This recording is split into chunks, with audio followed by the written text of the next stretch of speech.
எனக்கு பிரியமானவர்களே, கர்த்தர் கிதியோனை பார்த்து, உனக்கு இருக்கிற இந்த பலத்தோடே போ, நீ இஸ்ரவேலை மீதியானியரின் கைகளுக்கு நீங்களாக்கி ரட்சிப்பாய், உன்னை அனுப்புகிறவர் நான் அல்லவா?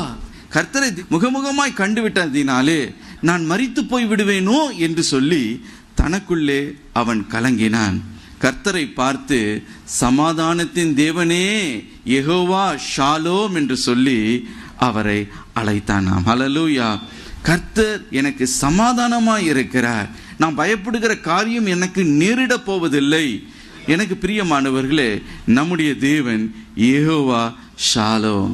இன்றைக்கும் உங்களுடைய வாழ்க்கையில என்னென்ன காரியங்கள் உங்களுடைய வாழ்க்கையில கலங்க பண்ணினாலும் அவற்றை எல்லாவற்றையும் மாற்றி இன்றைக்கு உங்களுக்கு சமாதானத்தை கட்டளிட அவர் உண்மை உள்ளவராயிருக்கிறார். ஹல்லேலூயா!